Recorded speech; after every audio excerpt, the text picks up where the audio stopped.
दोस्तों नमस्कार। जम्मू कश्मीर विधानसभा चुनाव और हरियाणा के नतीजे आ चुके हैं। हरियाणा में अप्रत्याशित जीत हासिल करते हुए बीजेपी ने हैट्रिक मारी है। हरियाणा के इतिहास में यह पहला मौका है जब किसी पार्टी ने तीसरी बार सत्ता में अपनी धमक प्रदर्शित की है। इसके पहले कांग्रेस और बीजेपी 2 बार चुनाव लगातार जीत चुके हैं।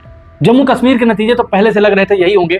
हरियाणा के भी नतीजे सभी एग्जिट पोल में, सभी पत्रकारों में, सभी लोगों में, सामान्य जानकारों में यही मानकर लोग चल रहे थे कि हरियाणा में कांग्रेस की एब्सोल्यूट मेजॉरिटी बन रही। इवन गोदी मीडिया के जो एग्जिट पोल करने वाले लोग हैं उन्होंने भी कांग्रेस को माना था कि यहाँ सरकार कांग्रेस की बनेगी।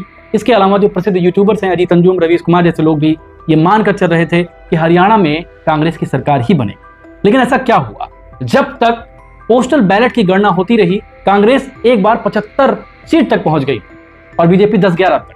लेकिन अचानक से जब ईवीएम शुरू हुई तो कांग्रेस पिछड़ती गई, बीजेपी आगे बढ़ती गई और नतीजे ये हुए कि बीजेपी ने एब्सोल्यूट मेजॉरिटी को हासिल कर लिया है। तो क्या है इसके रीजन? क्या वाकई में बीजेपी ने इतना अच्छा काम किया था? क्या वाकई में मोदी मैजिक काम कर रहा है या कुछ और भी कारण है? आज के वीडियो में हम समझेंगे और सिलसिलेवार समझने की ये भी कोशिश करेंगे कि आखिर नरेंद्र मोदी ने केवल 4 रैलियां की वहां पर, इसके बावजूद भी कैसे बीजेपी की तीसरी बार सत्ता में वापसी हुई है। दोस्तों, हरियाणा के मुख्यमंत्री हैं नायब सिंह सैनी।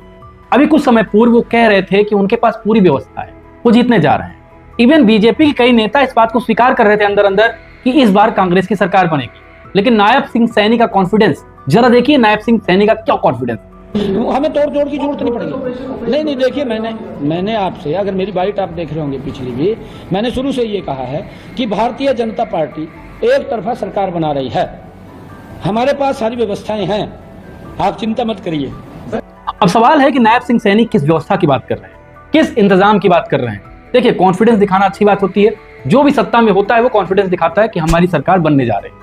लेकिन ये कि हम व्यवस्था कर रहे हैं, हम व्यवस्था कर चुके हैं, ये कुछ अलग कहानी नहीं कहता है। कि आपको नहीं लगता है कि बीजेपी ने चुनाव में गड़बड़ी की है? कुछ और भी बातें हैं जिसके बारे में आपको जानना जरूरी है। एक दूसरा मामला है इलेक्शन कमीशन ऑफ इंडिया से जुड़ा हुआ, जो बहुत ज्यादा हास्यास्पद है, बहुत तकलीफदेह भी है। इलेक्शन कमीशन ऑफ इंडिया 5 अक्टूबर 2024 को 11:50 PM पे ये मानता है कि हरियाणा में जो वोटिंग परसेंटेज रहा वो 65.65% रहा, 65.65%। और 2 दिन बाद 7 अक्टूबर को 6:30 बजे के आसपास ये आंकड़ा बदल जाता है और तब इलेक्शन कमीशन ऑफ इंडिया कहता है कि 67.9% वोटिंग हरियाणा में हुई है। आखिर ये 2.5% का अंतर कैसे? क्या election commission of India voting percentage को काउंट करने में असफल रहा? आखिर 2 दिन में ये परसेंटेज कैसे बढ़ गए? यही सेम काम लोकसभा चुनाव 2024 में हुआ था, तब भी बहुत सारे सवाल उठे थे, लेकिन इस बार सेम वही काम रिपीटेड है। क्या कहा जाएगा? क्या इलेक्शन कमीशन ऑफ इंडिया का कोई षड्यंत्र है? क्या election commission of India Bhajpa के लिए काम कर रहा है? ये एक बहुत बड़ा सवाल। ईवीएम की गिनती चल रही थी और ईवीएम की गिनती चलने के दौरान एक कैंडिडेट क्या कह रहा है, जरा सुन लीजिए। कैंडिडेट कह रहा है कि ईवीएम में कुछ ईवीएम्स ऐसी थी जो 99% चार्ज थी। जरा सुनिए वो क्या कह रहे हैं। पहले काउंटिंग चल रही थी, 2 राउंड बड़े अच्छे तरीके से संपन्न हुए। तीसरे राउंड में 6 ईवीएम ऐसी आई जिनमें बैटरी परसेंटेज 99% शो हुई और जब उनका डाटा निकाला गया वोटिंग का तो उसमें खाली भारतीय जनता पार्टी के कैंडिडेट को 60 से 70% इंक्रीज आ रहा है। तो क्या ये ईवीएम का खेल है? बड़ी हास्यास्पद और बड़ी दुखद बात भी है कि लोकसभा चुनाव 2024 के पहले कांग्रेस पार्टी लगातार ईवीएम पर सवाल उठा रही थी। मल्लिकार्जुन खड़गे, कांग्रेस के राहुल गांधी, प्रियंका गांधी सभी ईवीएम को टारगेट कर रहे थे। लेकिन लोकसभा चुनाव होने के बाद कांग्रेस ने ईवीएम पर चुप्पी साध ली। अखिलेश यादव केवल एक ऐसे व्यक्ति थे जिन्होंने लोकसभा में कहा था कि अगर वो 80 में 80 सीटें जीत भी जाते हैं तब भी वो ईवीएम को गलत ही मानेंगे, वो ईवीएम से जीत कर ईवीएम को बदलने का काम करेंगे, ऐसा अखिलेश यादव कह रहे थे। अध्यक्ष महोदय, ईवीएम पे मुझे कल भी भरोसा नहीं था, आज भी नहीं भरोसा। मैं 80 के 80 सीट जीत जाऊं तब भी नहीं भरोसा, और मैंने अपने चुनाव में कहा था अध्यक्ष महोदय।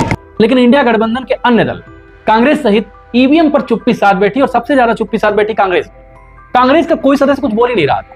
उसको क्या लग रहा था कि लोकसभा चुनाव में 99 सीट जीतने के बाद ईवीएम का मुद्दा ओझल हो जाएगा। आखिर कांग्रेस पार्टी ने ईवीएम का मुद्दा क्यों उठाया?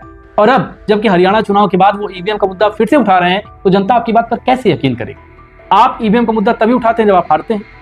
जब ईवीएम का मुद्दा आप उस समय शांत रह गए जब आपकी सीटें लगभग 52 से 99 हो गई। अगर आप उस समय से लगातार ईवीएम का मुद्दा उठाते रहते और अगर आप विपक्ष को एकजुट करके सड़क से लेकर संसद तक प्रदर्शन करते तो ईवीएम को बदला भी जा सकता था। लेकिन कांग्रेस पर सवाल है कांग्रेस पर बहुत बड़ा सवाल है कि आखिर कांग्रेस ने चुप्पी साधे क्यों रखी। एक महत्वपूर्ण बात और है, लोग कह रहे हैं कि कांग्रेस हरियाणा चुनाव में बहुत ओवर कॉन्फिडेंट हो गई।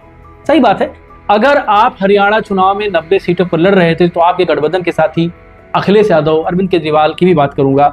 अखिलेश यादव एक ओबीसी चेहरा है, पूरे हिंदुस्तान में उनको एक प्रमुख ओबीसी चेहरे के रूप में जाना जाता है। अगर आप अखिलेश यादव को केवल 2 सीटें देते और अखिलेश यादव को लगातार हरियाणा में आप चुनाव प्रचार करवाते तो क्या आप हरियाणा के ओबीसी बेल्ट को प्रभावित नहीं कर सकते थे? कुछ विश्लेषक ये मान रहे हैं कि यहाँ चुनाव जाट वर्सेस गैर जाट का है। अगर गैर जाट वोट में आपको सेंधमारी करनी थी तो क्या अखिलेश यादव आपके लिए चुरुक के नहीं साबित हो सकते थे? क्या अखिलेश यादव आपके लिए एक बहुत महत्वपूर्ण कड़ी, एक मैजिक फिगर नहीं साबित हो सकते थे? केवल 2 सीट आपको देने की देर थी, अखिलेश यादव आपके लिए प्रचार भी करते, आपके आंकड़े में शायद इजाफा भी करवा लेते। रही बात आम आदमी पार्टी की, तो आम आदमी पार्टी ने तो काफी हद कर दी। इवन जुलाना में लड़ने वाली विनेश के खिलाफ भी आम आदमी पार्टी ने अपना प्रत्याशी उतारा। हालांकि उनके वोटिंग परसेंटेज 1.5 से थोड़ा ज्यादा है, लेकिन फिर भी आम आदमी पार्टी एक बहुत महत्वपूर्ण रोल प्ले कर सकती थी।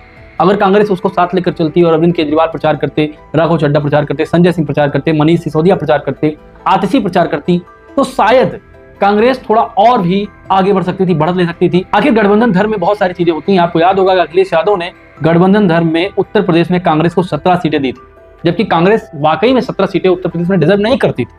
कई बार गठबंधन धर्म में आपको कुछ सैक्रिफाइस करना पड़ता है, लेकिन कांग्रेस के जो लोकल नेता थे, खासकर दीपेंद्र हुड्डा और उनके पिता भूपेंद्र हुड्डा, जिनको बहुत ज्यादा कॉन्फिडेंस था कि वो चुनाव जीतेंगे, और उन्होंने अपने सहयोगी दलों को बाहर कर दिया। दीपेंद्र हुड्डा ने यहां तक कह दिया कि समाजवादी पार्टी का हरियाणा में कोई आधार नहीं है। ये घमंड, ईगो, ये ओवर कॉन्फिडेंट होना, ये बहुत सारी चीजें जाहिर करती है। आप एक बात और याद करिए कि राहुल गांधी ने चुनाव प्रचार बहुत देर से शुरू किया। बहुत सारे लोग कह रहे थे राहुल गांधी कहाँ है। मुझे नहीं पता कि राहुल गांधी और दीपेंद्र हुड्डा और भूपेंद्र हुड्डा के अंदर इतना कॉन्फिडेंस कैसे था। लोग कह रहे हैं कि भूपेंद्र हुड्डा और दीपेंद्र हुड्डा का दलित विरोधी चेहरा भी बहुत बड़ा इसमें रोल प्ले कर रहा है। अगर दलित विरोधी चेहरा बहुत बड़ा रोल प्ले कर रहा है तो कुमारी शैलजा को आपने साइडलाइन क्यों? कुमारी शैलजा को लगातार साइडलाइन किया गया। उन्होंने नाराजगी भी जाहिर की। उन्होंने कहा कि आप एक सीट हमको लड़ने के लिए दिया जाए, लेकिन कांग्रेस शीर्ष नेतृत्व ने, आलाकमान ने उनको एक भी सीट नहीं दी। और ये मैसेज बहुत गलत गया दलितों के बीच, खासकर जो 25% आबादी है हरियाणा, उनके पास ये मैसेज गया कि आखिर कुमारी शैलजा को कांग्रेस नीचा दिखा रही। और इसका मैसेज जो गया उसका नतीजा काफी हद तक आपने देखा ही। और एक बहुत महत्वपूर्ण बात मैं फिर से करूंगा, देखिए नरेंद्र मोदी ने केवल 4 रैलियां की। ऐसे में अगर कोई ये कह रहा है कि नरेंद्र मोदी की वजह से बीजेपी वहां जीती है तो ये बहुत गलत चीज है। ये राहुल गांधी के लिए भी एक मैसेज है, मोदी के लिए भी एक मैसेज है कि इन दोनों चेहरे के अलावा भी चुनाव जीता जा सकता है। इसमें सबसे ज्यादा जो मेहनत की है वो आरएसएस ने की है। आरएसएस ने पिछले 2-3 महीनों में 1600 से ज्यादा मीटिंग्स की हरियाणा के गाँव में, और इन मीटिंग्स का कहीं कोई कवरेज नहीं हुआ। आरएसएस ने कहीं नहीं दिखाया कि वो वोट मांग रहे हैं, वो लोगों को कन्विंस कर रहे हैं कि बीजेपी को जिताएं। उनकी अपनी स्ट्रेटजी पर लोग काम कर रहे हैं, गांव गांव वो जा रहे हैं। आरएसएस के प्रचार करने का तरीका ही है। आरएसएस जब प्रचार करता है तो एडवर्टाइज नहीं करता है, और ये सबसे ज्यादा मारक होती है, मार करने वाली चीज होती है, क्योंकि वो 1-to-1 बात करते हैं, 1-to-1 मिलते हैं। उनके एजेंडे, उनकी विचारधारा की बात नहीं कर रहा हूं, वो चाहे जैसा हो, लेकिन अपने प्रचार में बहुत माहिर है। वो ऐसे प्रचार नहीं करते कि माइक पर प्रचार करेंगे, वो 1-to-1 कन्वर्सेशन करते हैं, 1-to-1 टॉक करते हैं, बात करते हैं, और उसका एक बहुत बड़ा बेनिफिट बीजेपी को मिला, इसमें किसी को डाउट नहीं होना चाहिए।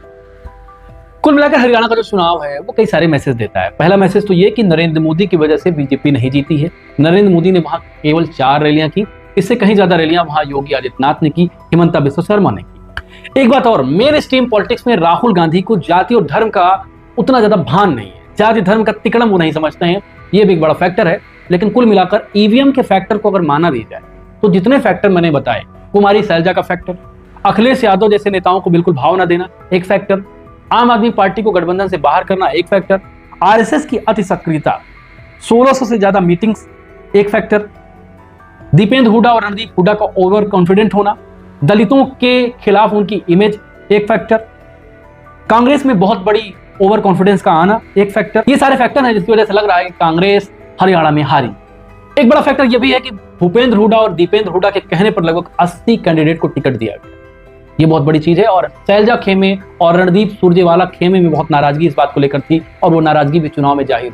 कुल मिलाकर कहा जा सकता है कि आप डेमोक्रेसी में, आपको ये समझना पड़ेगा, भारत की डेमोक्रेसी में, खासकर भारत के लोकतंत्र में आपको समीकरण बिठाने होंगे। समीकरण बिठाने के साथ साथ अपनी स्ट्रेटजी पर काम करना पड़ेगा, गठबंधन धर्म भी निभाना पड़ेगा, तब जाकर आपको लोकतंत्र में सफलता मिल सकती है, भारत के लोकतंत्र में सफलता मिल सकती है। कांग्रेस पार्टी को पूरे दिल से इसको स्वीकार करना चाहिए। ईवीएम का विरोध पुरजोर तरीके से करना चाहिए। ऐसा नहीं है कि आपके हक में फैसला आ गया तो आपने ईवीएम का विरोध करना बंद कर दिया। राहुल गांधी को इस पर ध्यान देना चाहिए। ईवीएम का विरोध तब तक करना चाहिए जब तक ईवीएम को हिंदुस्तान से बाहर न कर दिया जाए। बने रहिए आलोक त्रिपाठी। नमस्कार।